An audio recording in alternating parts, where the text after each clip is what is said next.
মমতা বন্দ্যোপাধ্যায়ের মতো জননেত্রী মানে বাংলায় এখনো ভারতে খুব কম জন্মেছেন মানে স্বাধীনতার পর থেকে, এই নিয়ে কোনো সন্দেহ নেই। অত্যন্ত সাধারণ একটা পরিবার থেকে এসে মমতা বন্দ্যোপাধ্যায় যেখানে নিজেকে প্রতিষ্ঠিত করেছে, আমার তো মনে পড়ছে না মানে ভারতে এরকম আর কোনো উদাহরণ আছে কি না একজন মহিলা নিজে একটা দল তৈরি করে একটা রাজ্যের মুখ্যমন্ত্রী হবেন। সেটা খুব সম্ভবত উনি ছাড়া আমার তো মাথায় আসে না আর কোনো নাম আছে কিনা। এবার এরা সমস্ত রাস্তায় ফেঁপে করে ঘুরে বেড়াচ্ছে, আর আগের দিন অবধি মমতা ব্যানার্জিকে মমতাজ বেগম, বেগম পিসি, হ্যাঁ এসব থার্ড ক্লাস কথা বলে আসলো বাবুল সুপ্রিয় মন্ত্রী হয়ে এখন তৃণমূলের মন্ত্রী সুজিত বোস।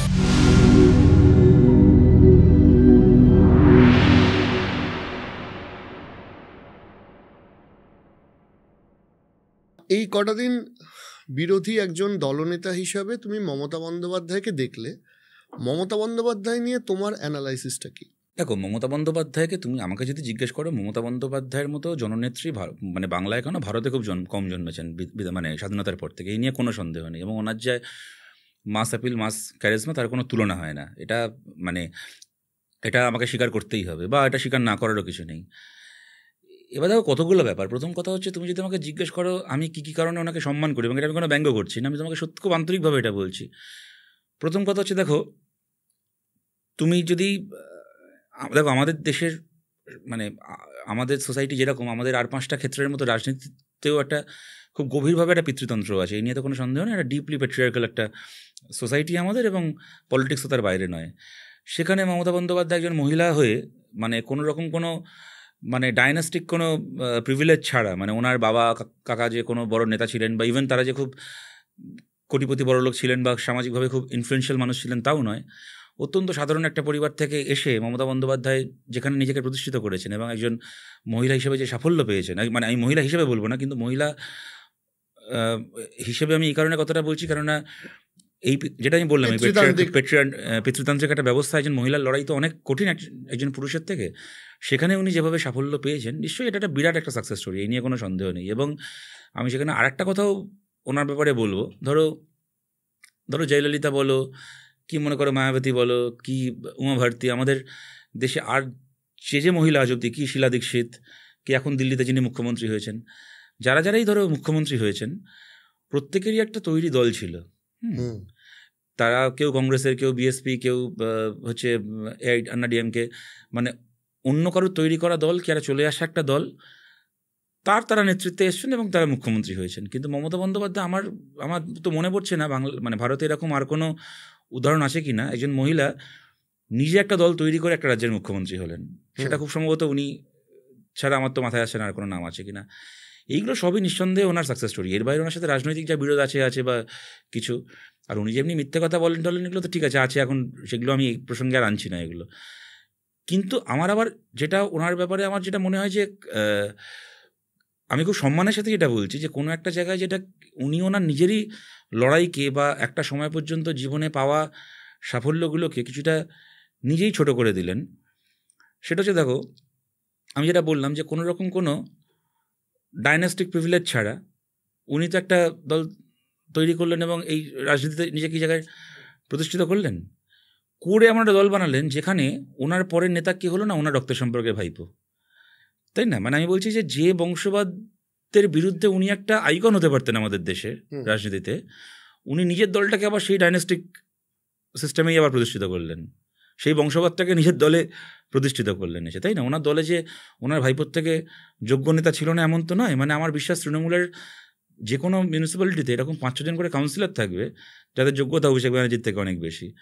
কিন্তু ওই তাদের একটাই ভুল হয়েছে, তারা মমতা ব্যানার্জির ভাইপো হয়ে জন্মাতে পারেনি, কিন্তু অভিষেক ব্যানার্জি ওনার ভাইপো, তো সেটাকে উনি প্রতিষ্ঠিত করলেন। আবার ধরো উনি যেটা আমি বললাম, যে একজন মানে উনি ওনার বাবার কেন্দ্রে লড়েছেন, বা ওনার দাদার কেন্দ্রে লড়েছেন, ওনার হাজব্যান্ডের কেন্দ্রে লড়েছেন, ওনার কোনো মানে রক্তের সম্পর্কে কারোর কেন্দ্রে লড়ে আজকে MLA হয়েছেন, MP হয়েছেন এমন নয়। হ্যাঁ, মানে নিজের জোরে যা হয়েছেন।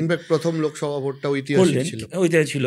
কিন্তু উনি আমার দল তৈরি করেছেন। ওনার দলের সিস্টেমটা কি, তুমি ধরো তোমার বাড়ি যেখানে শ্রীরামপুর, গোটা বাংলাতেই দেখতে পাবে, ধরো কোনো একটা সিটে কোনো একজন তৃণমূলের কোনো একজন পুরুষ নেতা, সে কাউন্সিলর কি কিছু একটা, কি পঞ্চায়েত মেম্বার, ধরো গ্রামের দিকে কিছু একটা, সেই সিটটা মহিলা রিজার্ভড হলো।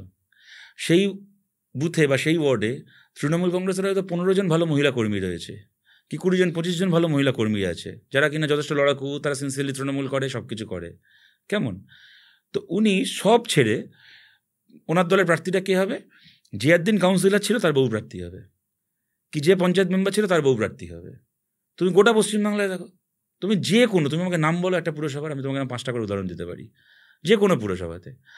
তাই আমি বলছি যে তাহলে এই যে আপনি যে এই যে মানে পিতৃতন্ত্রের বিরুদ্ধে আপনার নিজের যে ইন্ডিভিজুয়াল যে লড়াই এবং যে সাকসেস, আমি লড়াই বলবো না, সাকসেস।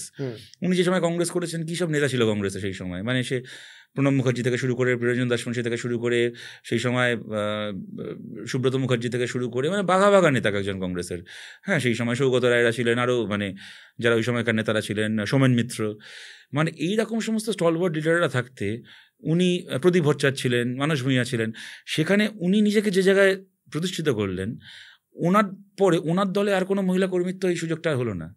মানে যে ওনারই মতো একটা সাধারণ নিম্নবিত্ত পরিবার থেকে এসে একদম ঘাম ঝরিয়ে রাজনীতি করছে, মানে সে আগে দাদার জন্য দেওয়াল লিখতে হবে, বৌদির জন্য দেওয়াল লিখতে হবে, কেননা সিটটা রিজার্ভ হয়ে গেছে, বা দাদার বদলে বৌদি দাঁড়াবে। এবং এটা কিন্তু গোটা পশ্চিমবাংলায়, মানে তোমার সে তুমি কি পঞ্চায়েতে বলো, কি পুরসভায় বলো, আর কি তোমার বিধানসভায় বলো, মহিলা রিজার্ভ হলো মানে সেখানে তৃণমূলের যে নেতা তার বউ দাঁড়াবে। আমি বলছি এইগুলো করে আমার কোনো একটা জায়গাতে মনে হয় যে উনি নিজের লড়াইটাকেই মিথ্যে করে দিয়েছেন। এবং যেটা, এটা আমার কথা না, 3 নম্বর কথাটা জ্যোতিবাবুই বলতেন যে মমতা ব্যানার্জির সব অপরাধ আমরা ছোট করে দেখতে পারি, ক্ষমা করতে পারি, কিন্তু একটা অপরাধ আমরা কোনোদিন ক্ষমা করতে পারবো না, তা হচ্ছে বাংলার মতো একটা ধর্মনিরপেক্ষ একটা রাজ্যে উনি জোট করে প্রথম বিজেপিকে ডেকে এনেছিলেন। তুমি যেগুলো বললে সেগুলো হচ্ছে কাউন্সিলর বা পঞ্চায়েত লেভেলে এগুলো হয়, কিন্তু তৃণমূল কংগ্রেসে এরকম অনেক মন্ত্রীও রয়েছেন যারা একদম ফার্স্ট জেনারেশন, প্রথমবার পলিটিক্স করছে, তাদের পরিবারে কেউ ছিল না, তারা বর্তমানে স্টেট গভর্নমেন্টের ক্যাবিনেট মিনিস্ট্রিতে আছে, সেরকম প্রথমবার পলিটিক্স হচ্ছে কি, প্রথমবার তৃণমূল করছে, এরকম কত লোক আছে। আমি মাঝে মধ্যে বৈষ্ণব চ্যাটার্জি মাঝে মধ্যে আমাকে দেখা হলে বলে যে কিরে এরপর তো সিপিএম শূন্য হয়ে গেছে, এরপরে সিপিএম মুছে যাবে, থাকবে না। আমি বলি তো তোমার তাতে কী লাভটা হলো? সিপিএম যখন গভর্নমেন্টে ছিল তখনও কাউন্সিলর ছিল, এখন মমতা ব্যানার্জি এত বছর তুমি এখন কাউন্সিলারই আছো।